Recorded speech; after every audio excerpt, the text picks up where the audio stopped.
Alors Jean-Charles a choisi cette musique d'introduction. Vous allez très vite comprendre, parce qu'après 4 beaux gosses qui veulent une relation durable avec une start-up, Jean-Charles va nous expliquer comment on adopte une start-up. On est vraiment dans la matinée de la relation ce matin. C'est... Allez, dans les présentations, Jean-Charles. Je suis aussi avocat, je sais pas. Oui, Donc je suis Jean-Charles Millet, je travaille à l'innovation chez Total, dans une branche de Total qui est la branche commerciale, qui s'appelle Marketing et Services. Alors il m'a demandé de faire un petit exercice. Oui, pour sortir de sa boîte de confort. Alors je ne suis pas une idole, parce qu'en innovation, il faut savoir renverser les idoles. Voilà, ça c'est bien. Et mon avatar, c'est Hermès, dieu de la mythologie grecque, qui est le dieu de l'intelligence rusée, de l'ingéniosité. Alors c'est aussi celui des voleurs, des menteurs, mais bon, en innovation, il faut faire... C'est le passeur aussi, le passeur, le gardien des routes, des messages. Voilà. Bon, merci beaucoup Jean-Charles. Merci pour cet exercice pas facile, mais qui prouve votre implication à tous. Tabouret ou debout, comme tu veux. Quand je suis grand, je vais m'asseoir. Moi, ça haute. Alors, chez Total, comment on fait pour la gouvernance entre une start-up et un grand groupe du CAC 40 comme Total? Alors, en fait, moi, je partage 90% de tout ce que tu as dit sur, d'un côté, les grands groupes, les start-up, les différences. Bon, je pense que tout le monde le partage. Mais il y a une chose que tu n'as pas dit, et que, enfin, nous, on essaie de pousser chez Total, c'est l'homme ou la femme, enfin l'humain. Et je pense que dans la relation entre un grand groupe et une start-up, c'est ça qui fait fonctionner le binôme. Alors nous, on a appelé notre démarche « Adopte une start-up ». Et donc pourquoi? Il y a une petite anecdote là-dessus. Alors j'ai une petite anecdote, je savais que tu allais me poser des questions. En fait, j'avais un alternant, au moment où on a monté la démarche il y a à peu près 2 ans, j'avais un alternant qui avait fait un stage auparavant chez adopteunmec.com, voilà. Et donc, tiens, je me suis dit, oui, ça correspond. Enfin, le nom peut correspondre un petit peu à ce qu'on veut faire. Alors, il y a peut-être un côté. Il y a peut-être un risque d'interprétation paternaliste. Alors, c'est pas du tout ce qu'on a voulu faire. Quand on adopte une start-up, quand un grand groupe adopte une start-up, c'est un petit peu un parallèle qu'on peut établir avec la famille. C'est-à-dire que le père de famille, il a de l'expérience, il est un petit peu plus âgé, il en a vu des vertes et des pas mûres. Et l'enfant qui est adopté, il a plein d'ambition, il voudrait être un peu comme son père. Ça rejoint ce que disait monsieur sur le chat qui veut devenir le lion. Et donc il fait confiance aussi à son père pour l'accompagner. Alors ça, la notion d'accompagnement est importante sur le chemin du développement. Bon, alors, évidemment, ça fait un peu bisounours. On voit bien que dans la réalité, c'est jamais comme ça que ça se passe exactement. Malgré tout, nous, on tient beaucoup à cette notion d'humain parce que finalement, dans une grande entreprise, comme dans une start-up, il y a des gens. Et c'est vrai que nous, on est bardé de procédures parce qu'on a des exigences de qualité. Les clients ne comprendraient pas que le carburant Total, ou enfin, les produits Total ne soient pas à la hauteur.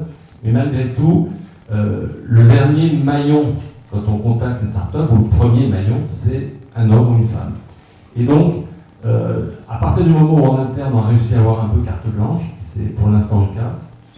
Alors quand je dis carte blanche, c'est pas... C'est quoi cette carte blanche? Carte blanche, c'est-à-dire que... C'est important à titre d'exemple. On a créé une direction innovation en lui donnant un objectif, déjà de diffuser la culture d'innovation et aussi d'accompagner les métiers opérationnels dans leur démarche d'innovation, dans leur projet d'innovation, et avec, je dirais, comme objectif non dit, de les réveiller, de leur mettre un coup de pied, voilà, et puis d'être un peu l'aiguillon. Et donc, dans ce cadre-là, et parce qu'on est soutenu par la management... Donc l'innovation de l'innovation autonome et qui sert aussi de consultant interne? Voilà, exactement. C'est un petit peu le terme qu'on utilise. On dit qu'on est des consultants internes en innovation.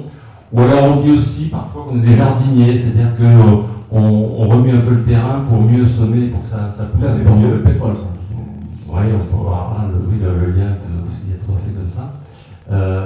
Voilà, donc cette démarche a été bâtie il y a 2 ans. Donc, dans la direction d'innovation, on fait plein d'autres choses que les startups. Évidemment, les startups, c'est un outil qu'on utilise. Et on a appelé Adopte une startup Et on a construit la démarche avec une start-up. On a voulu être cohérent sur le fond et la forme. Et donc, cette démarche elle consiste en quoi? Je vous le dis en 3 mots. On va d'abord voir nos métiers en interne, puisque ça c'est notre mission, pour essayer de formaliser des besoins qu'ils ont, des problématiques, et souvent qu'ils n'arrivent pas à expliciter ou qu'ils n'ont pas le temps d'expliciter parce qu'ils sont pris dans le quotidien. Donc on leur fait un peu cracher le morceau.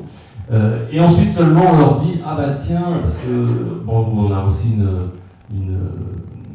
un rôle de sourcing de start-up, et puis on est souvent contacté spontanément par des start-up, parce que finalement le lion il attire beaucoup les petits chats.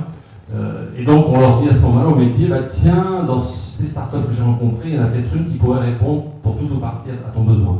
Et ensuite, on trace l'expérimentation qui est menée entre le métier et la startup si ça se passe bien. Et tout ça, ça a été mis en place dans un outil digitalisé grâce à une startup. Alors qui n'a pas pu venir ce matin, il m'a envoyé un message, Mathieu, là, il y a un instant. On l'avait invité en tant que spectateur.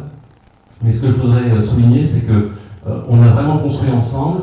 Et on s'est utilisé mutuellement comme sparring partner, c'est-à-dire qu'on leur a par exemple, alors cette startup s'appelle UMAP, Y2OMAP, et donc on a été leur premier client. Aujourd'hui ils ont une quinzaine de clients de grands comptes qui sont quasiment tous au CAC 40, donc nous on est très très fiers d'avoir permis à une startup de devenir aussi vite en 2 ans avec autant de clients sans avoir fait de levée de fonds, donc de vivre uniquement avec le chiffre d'affaires fait avec les grands groupes.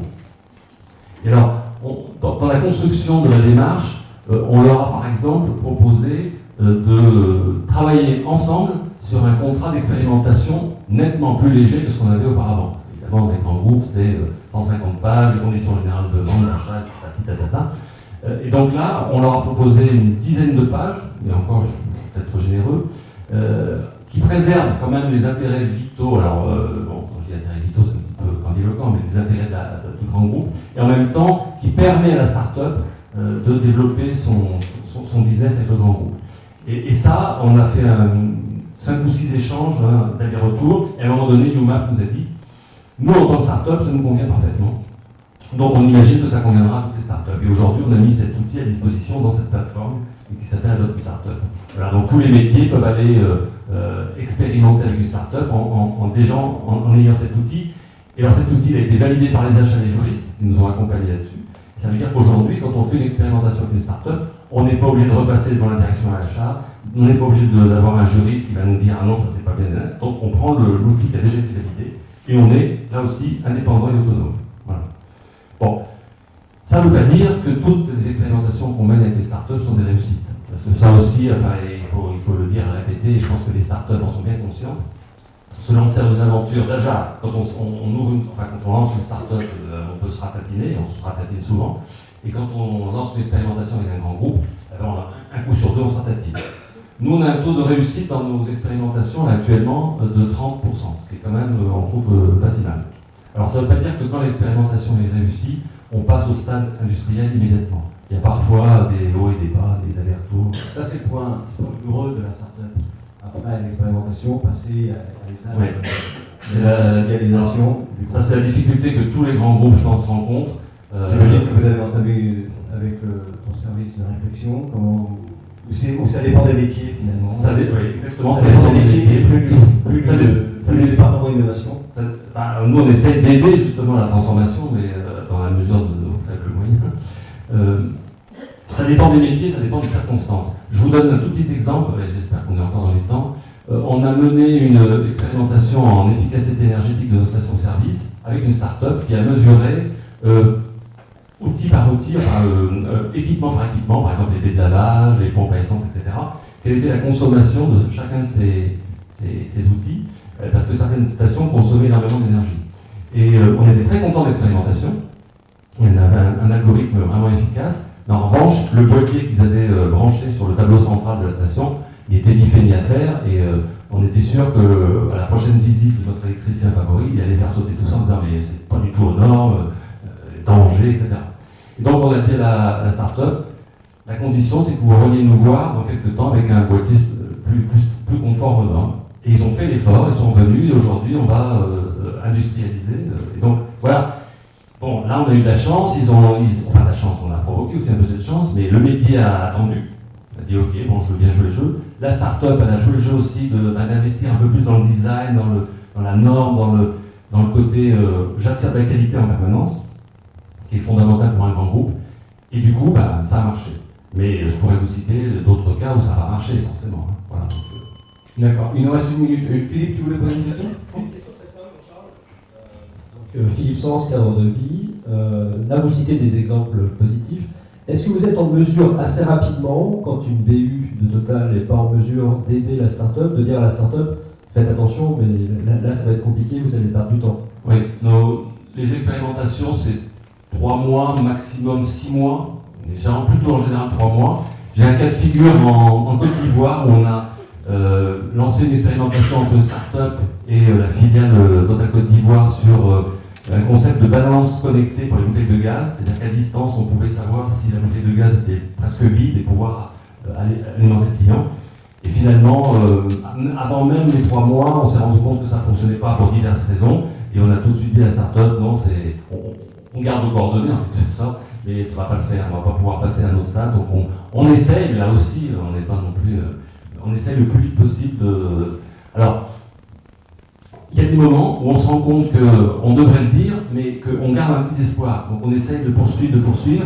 Mais bon, comme je l'ai dit au début de l'intervention, l'humain étant fondamental, on essaye très vite à notre interlocuteur de lui dire écoute, là je sens mal. Je sens que le métier, il va te faire plaisir au départ, mais ça va pas le faire.